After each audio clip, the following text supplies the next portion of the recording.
नमस्कार दोस्तों। आज हम बात करने वाले हैं रिकार्डो रिचर्ड रामिरेज की, जिसे द नाइट स्टॉकर के नाम से भी बुलाया जाता है।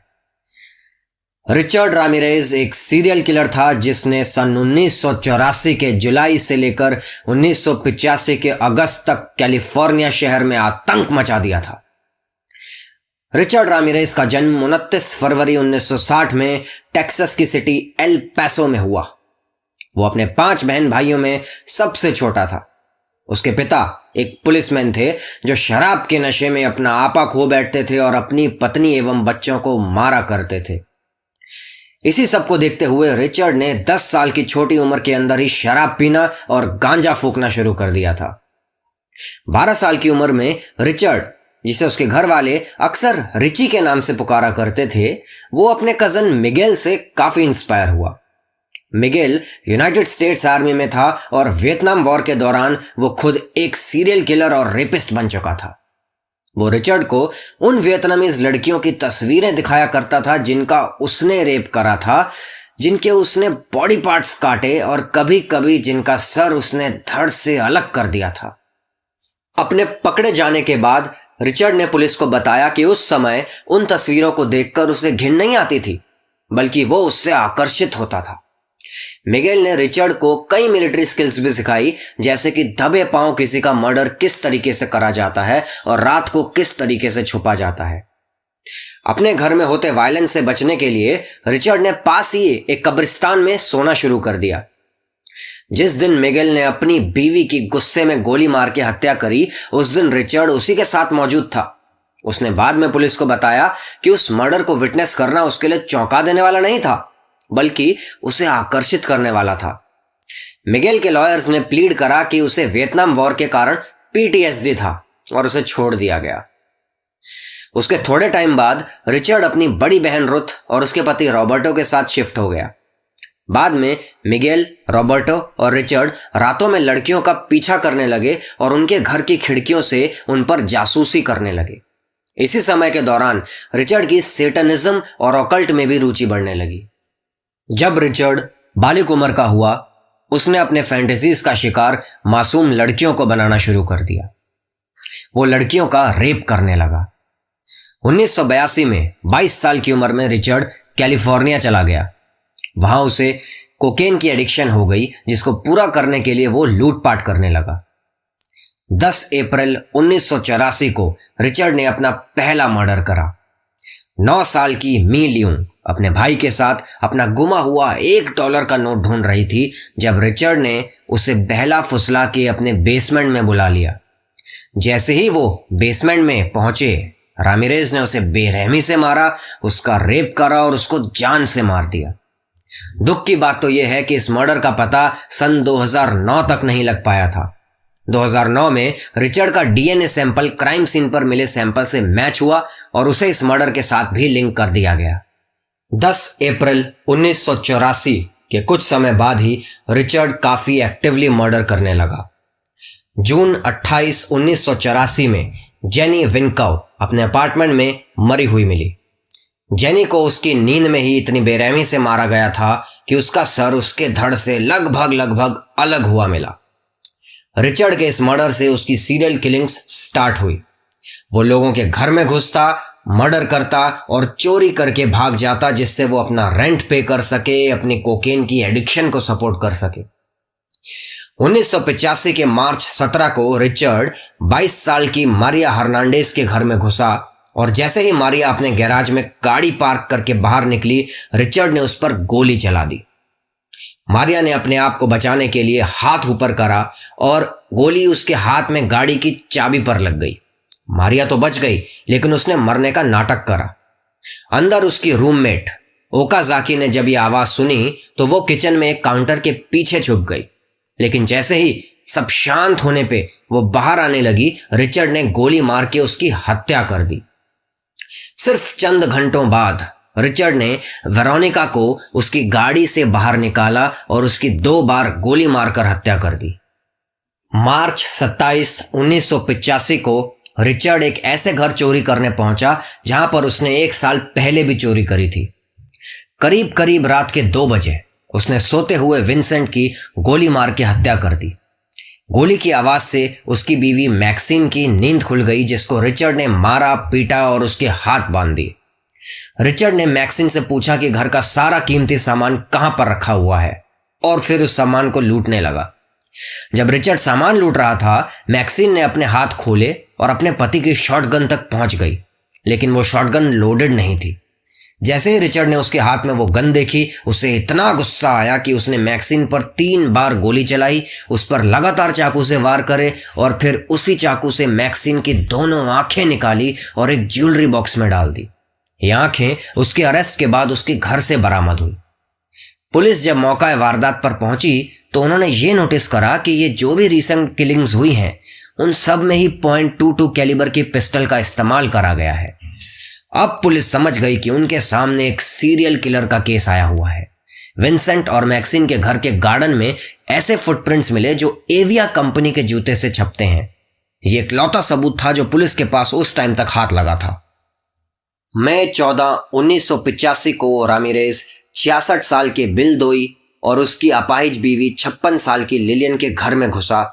यहां पर उसने बिल दोई के ऊपर गोली चलाई और फिर उसकी पत्नी का रेप करा और फिर घर लूटकर भाग गया।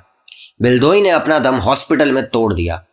उसी महीने की 29 मई को रामिरेज एक चोरी की हुई कार से 83 साल की मेबेल और उसकी अपाहिज बहन फ्लोरेंस के घर गया। उनके किचन में उसे एक हथौड़ा मिला, जिसे उसने यूज करके उन दोनों बहनों पर वार करा और उनका रेप करा। उसने बेल की थाई पर उसी की लिपस्टिक के साथ सेटनिज्म का निशान बनाया और चोरी करके फरार हो गया। उसी चुराई हुई गाड़ी को लेकर वो अगले दिन कैरोल काइल के घर जा पहुंचा, जहां उसने उसका मल्टीपल बार रेप करा और घर की चोरी करके फिर भाग गया। जुलाई 2, 1985 को वो 75 साल की मैरी के घर घुसा और उसी के किचन के एक चाकू से बार बार मार के उसकी हत्या कर दी। 3 दिन बाद वो 16 साल की व्हिटनी के घर घुसा और उसके सर पर उसने बहुत जोर से लोहे की रॉड मारी। काफी ढूंढने के बाद भी उसे घर में कोई चाकू नहीं मिला, तो उसने व्हिटनी की गर्दन टेलीफोन की कॉर्ड से घोंटने की कोशिश करी। जब वो नाकामयाब रहा और व्हिटनी को होश आने लगा तो वो डरकर भाग गया, क्योंकि उसे लगा कि खुद जीसस क्राइस्ट उसे इस लड़की को मारने से रोक रहे हैं। 7 जुलाई को वो 60 साल की जॉयस के घर गया, जिनके मुंह को उसने अपने पैरों से इतनी बार कुचला कि उस पर एविया कंपनी के जूते के निशान पड़ गए। उसी दिन वो 63 साल की सोफी के घर भी पहुंचा, जिसका उसने रेप करा और फिर चोरी करके वहां से भाग गया। 20 जुलाई 1985 को वो 68 साल के मैक्स और 66 साल की लेला के घर में घुसा और उन दोनों को मैशेटी से काटकर मार दिया। 6 अगस्त की रात को रिचर्ड क्रिस्टोफर और पीटरसन के घर में घुसा, जहां उसने उन दोनों के सिर में गोली मार दी।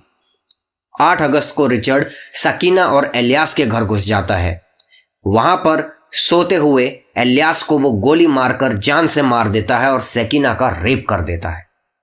18 अगस्त वो पीटर और बारबरा के घर पहुंच जाता है और वहां सोते हुए पीटर को गोली मार के मार देता है और बारबरा का रेप करने के बाद उसे भी मार देता है। इस क्राइम सीन पर भी पुलिस को एविया शूज के फुटप्रिंट मिले, जिसके बाद उन्होंने एविया शूज के मैन्युफैक्चरर को कांटेक्ट करा, क्योंकि वो ज्यादा बड़ी कंपनी नहीं थी उस टाइम पर। उन्होंने शूज के मैन्युफैक्चरिंग यूनिट से यह पता लगाया कि 11.5 साइज का सिर्फ एक ही जूता लॉस एंजलिस कैलिफोर्निया में शिप करा गया है, जहां पर सारे के सारे क्राइम्स एक के बाद एक हो रहे थे। उस समय की सैन फ्रांसिस्को के मेयर ने इन शूज के बारे में और रिचर्ड कौन सी गन यूज करता है उसके बारे में टीवी पे दिखा दिया।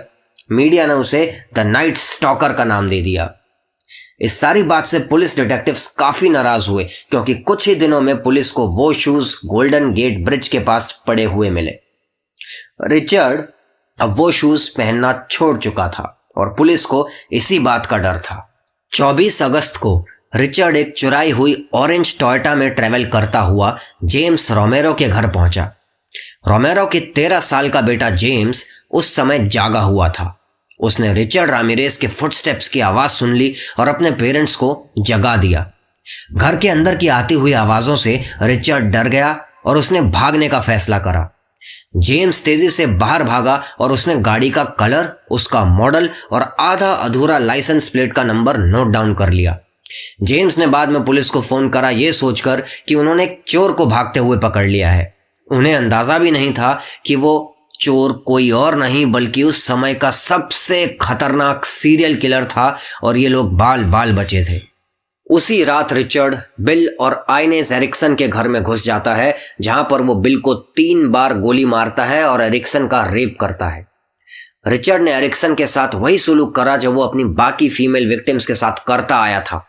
उसे मारा पीटा, उसका रेप किया, पर उसके बाद उसने एरिक्सन से ये कहा कि वो शैतान की कसम खाए कि वो शैतान से प्यार करती है। जाते हुए रिचर्ड ने आइनेस एरिक्सन से यह भी कहा कि वो सबको बता दे कि यहाँ कोई और नहीं बल्कि नाइट स्टॉकर आया था। आइजेन ने रिचर्ड के जाते ही अपने पड़ोसियों से मदद मांगी और बिल को हॉस्पिटल पहुंचाया, जहां पर उसकी जान बचा ली गई। फिर आइजेन एरिक्सन ने पुलिस को कॉल करा। एरिक्सन ने रिचर्ड की एक बहुत ही डिटेल्ड प्रोफाइल इन्वेस्टिगेटर्स को दी और पुलिस को घर से रिचर्ड के फुटप्रिंट्स भी मिले। जिस टोयोटा गाड़ी को रिचर्ड ने अबैंडन करा था, पुलिस को उस कार के रियर व्यू मिरर के ऊपर फिंगरप्रिंट्स मिले, जिन्हें वेरीफाई करने से पता चला कि वो किसी रिचर्ड रामिरेज नाम के इंसान से मैच करते हैं। रिचर्ड रामिरेज के ऊपर काफी सारी ट्रैफिक और ड्रग वायलेशंस लगी हुई थी। कमाल की बात यह है दोस्तों कि जिस सिस्टम की मदद से रिचर्ड रामिरेज के फिंगरप्रिंट्स को आइडेंटिफाई करा गया वो हाल ही में इंस्टॉल करा गया था और इसमें जनवरी 1, 1960 के बाद पैदा हुए लोगों के ही फिंगरप्रिंट्स की इंफॉर्मेशन मौजूद थी, जो कि रिचर्ड के जन्म से सिर्फ 1 महीने पहले का समय है। 29 अगस्त 1985 को रिचर्ड रामिरेज की फोटो मीडिया पर फाइनली दिखाई गई और द नाइट स्टॉकर का चेहरा फाइनली पुलिस के सामने आ गया। 30 अगस्त 1985 को रामिरेज एरिजोना जाते हुए एक बस में बैठ गया अपने भाई से मिलने के लिए। वो इस बात से अनजान था कि कैलिफोर्निया के हर बड़े अखबार और हर बड़े न्यूज चैनल में उसके बारे में बात हो रही थी। जब वो अपने भाई के घर पहुंचा तो वो वहां नहीं मिला। 31 अगस्त को वो वापस कैलिफोर्निया आया और उन्हीं पुलिस वालों के सामने से आराम से निकल गया, जिन्हें वहां इसलिए पोजीशन करा गया था कि अगर रिचर्ड बाहर भागने की कोशिश करे कैलिफोर्निया से तो उसे पकड़ा जा सके। वो एक कन्वीनियंस स्टोर में घुसा, जहां पर उसे एक बूढ़ी औरतों के ग्रुप ने पहचान लिया और उन्होंने शोर मचाना शुरू कर दिया। रिचर्ड ने उनके हाथ में एक न्यूज़पेपर नोटिस करा जिसमें उसकी फोटो छपी थी और बड़े बड़े अक्षरों में द नाइट स्टॉकर लिखा था। वो डर के मारे स्टोर से भागा।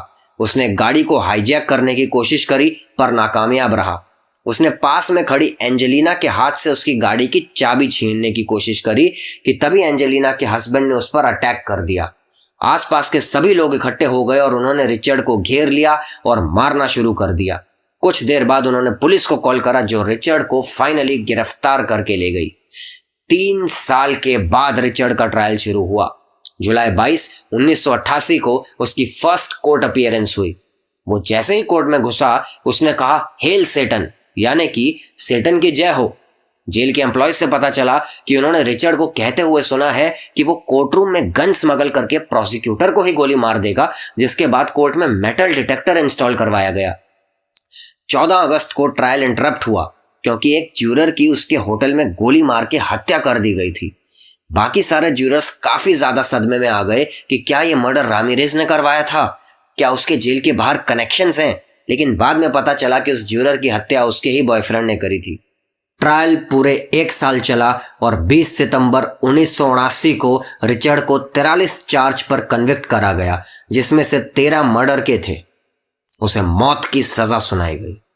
जब रामिरेज काल कोठरी में सजा काट रहा था उसी दौरान उसके काफी फैंस भी बन गए, जिसमें से एक थी डोरीन लियोय, जिसने उसको करीबन 75 लेटर्स लिखे। 1996 में उन दोनों ने सैन क्वेंटिन स्टेट प्रिजन में शादी कर ली और लियोय ने बाद में बहुत बार कहा कि जिस दिन रिचर्ड को एग्जीक्यूट करा जाएगा वो सुसाइड कर लेगी। लेकिन जैसे ही 2009 में रिचर्ड को 9 साल की मेई लियूंग के केस से कनेक्ट करा गया, डोरीन ने उसे छोड़ दिया। 2013 में रिचर्ड रामिरेज की मृत्यु लिम्फोमा की कॉम्प्लिकेशंस की वजह से हुई। तब वो एक 23 साल की राइटर के साथ एंगेज था। एक और बड़ा दिलचस्प किस्सा रिचर्ड रामिरेज के पकड़े जाने से रिलेटेड है। रिचर्ड का सबसे ज्यादा डिफाइनिंग फैक्टर उसके दांत थे। ड्रग्स की हैबिट की वजह से उसके दांत बुरी तरह से सड़ चुके थे। इसी टाइम पीरियड में एक एब्डक्शन का केस रिपोर्ट हुआ था जिसमें एब्डक्टर की प्रोफाइल भी द नाइट स्टॉकर से काफी मेल खाती थी। जो गाड़ी क्राइम में इन्वॉल्व बताई जा रही थी वो थोड़ी सी दूर ही एक ट्रैफिक वायलेशन में रोक ली गई थी, बट जैसे ही पुलिस गाड़ी के पास तक आई ड्राइवर एकदम से फरार हो चुका था। डिटेक्टिव्स को शक तो था कि ये ड्राइवर कोई और नहीं बल्कि द नाइट स्टॉकर ही था, लेकिन उनको गाड़ी से कोई फिंगरप्रिंट्स नहीं मिल पाए। पर उनके हाथ एक बहुत इंपॉर्टेंट एविडेंस लगा, एक डेंटिस्ट का कार्ड। जब पुलिस ने उस डेंटिस्ट से पूछताछ करी तो उस डेंटिस्ट ने बताया कि उसके यहाँ पर एक रिचर्ड मेना नाम का पेशेंट आता है जिसके दांत बहुत ही ज्यादा खराब हैं और वो बाकी प्रोफाइल को भी मैच करता है। उस डेंटिस्ट ने बताया कि रिचर्ड मेना के दांतों में अभी और काम बाकी है और उसकी फ्यूचर में अपॉइंटमेंट्स भी हैं। इस बात को सुनकर 2 डिटेक्टिव्स को डेंटिस्ट के ऑफिस में प्लेस कर दिया गया और एक अलार्म सिस्टम भी लगाया गया जिसको दबाकर पुलिस को अलर्ट करा जा सके। ऐसे 3-4 दिन के लिए करा गया, लेकिन फिर हायर अथॉरिटीज का प्रेशर आया जिसके चलते पुलिस डिटेक्टिव्स को डेंटिस्ट ऑफिस से हटा दिया गया। जिस दिन पुलिस वालों को रिमूव करा गया ठीक उसी दिन रिचर्ड रामिरेज डेंटिस्ट ऑफिस वापस लौटा।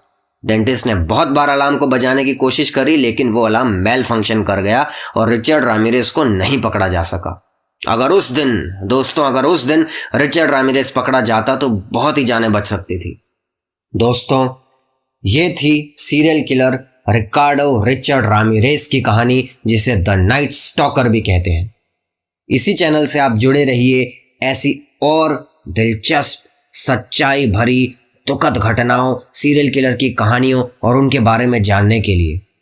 द नॉलेज टैबलेट आपके लिए यूं ही लेकर के आता रहेगा एक के बाद एक सीरियल किलर की पूरी दास्ताएं जिन्होंने इस दुनिया में खतरनाक आतंक मचाया। इस चैनल को सब्सक्राइब करना ना भूलें क्योंकि आपके इंटरेस्ट को बरकरार रखते हुए हम एक के बाद एक ऐसी खौफनाक सीरियल किलर से जुड़ी कहानियां लाते रहेंगे।